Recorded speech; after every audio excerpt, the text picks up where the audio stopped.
कि ये ब्राह्मणों की लड़कियों में रिजर्वेशन मांग रहा है, शादी में रिजर्वेशन मांग रहा है। भाई दलितों को ब्राह्मणों की लड़कियों का एक सेक्शन मिलना चाहिए। जरा सुनिए इनके विचारों को। बेटी का संबंध बना ले, जाति का कैसे बनेगा संबंध? तुम अपनी बेटी बचाओ, कैसे बनेगा संबंध? कैसे करना? एक कानून बनाइए कि हर ब्राह्मण को दलित से शादी करना जरूरी है। ये देखो मेरे बेटे को कोई ब्राह्मण अपनी बेटी दान नहीं करता। कह रहे हैं कि एक कानून बनाइए कि हर ब्राह्मण को एक दलित से शादी करना जरूरी है, तभी होगी जाति खत्म, वरना नहीं होगी। जातिगत व्यवस्था और जातिगत डिस्क्रिमिनेशन जो है ये 1000-2000 साल पुराना है, परंतु लड़कियों को ऑब्जेक्टिफाई करना ये 10 लाख साल पुराना है। जब भी कोई एक ट्राइब दूसरे ट्राइब पे अटैक करती है, एक नेशन दूसरे नेशन पे अटैक करता है, एक आर्मी दूसरे आर्मी पे अटैक करती है, औरतें चाहिए सबको। विमेन की ऑब्जेक्टिफिकेशन की क्या लिमिट है? ब्राह्मण लड़कियां चाहिए इनको। तो सोशल जस्टिस, सामाजिक न्याय कैसे होगा?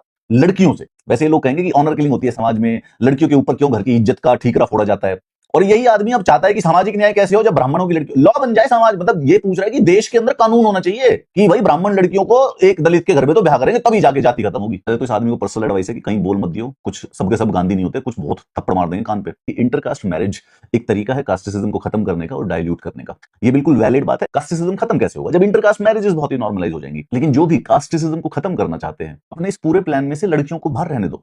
लड़कियां तुम्हारी प्रॉपर्टी नहीं है, ना ही ब्राह्मणों की प्रॉपर्टी है, ना ही दलितों की प्रॉपर्टी है, ना ही वो बेसिकली यूज की जानी चाहिए सामाजिक न्याय को अचीव करने के लिए। किसी नॉर्मल सोसाइटी में इस आदमी को जेल होना चाहिए। लड़कियों की खरीद फरोख्त की बात कर रहा है, वो लीगली करवाना चाहता है। इस आदमी को गलती से अगर लॉ मेकर बना दो तो ये लड़कियों को प्रोडक्ट बना देगा। ये लोग रिजर्वेशन मांग रहे हैं ब्राह्मणों की लड़कियों पे कि ब्राह्मणों की लड़कियों में रिजर्वेशन होना चाहिए। भाई एक रिजर्वेशन की इतनी आदत पड़ गई है कि ये ब्राह्मणों की लड़कियों में रिजर्वेशन मांग रहा है, शादी में रिजर्वेशन मांग रहा है कि भाई दलितों को ब्राह्मणों की लड़कियों का एक सेक्शन मिलना चाहिए। लीगली कर दो इस चीज को। उस आईएएस ने बोला था कि तब तक रिजर्वेशन खत्म नहीं होगी जब तक ब्राह्मण की लड़की मेरे बेटे के साथ संबंध नहीं बना लेगी। सम पीपल जस्टिफाइज दैट कि सर वो तो इंटरकास्ट मैरिज की बात कर रहा है। अरे तो लैंग्वेज सुधार के बात करना भाई। रिजर्वेशन सिर्फ एजुकेशन और जॉब्स में तो मिलेगा, अब तुमको लड़कियों में भी रिजर्वेशन दिला दें। और एक्चुअली में जब ब्राह्मण लड़की किसी दलित के साथ विवाह कर लेती है तब भी बच्चे का जो सर्टिफिकेट है वो तो एससी का ही बनता है। अगर सच में ही ये सॉल्यूशन था तो उस सर्टिफिकेट को खत्म करवा दो, लेकिन नहीं, ब्राह्मण लड़कियां चाहिए, नहीं मिल रही है तो उनकी भी रिजर्वेशन चाहिए।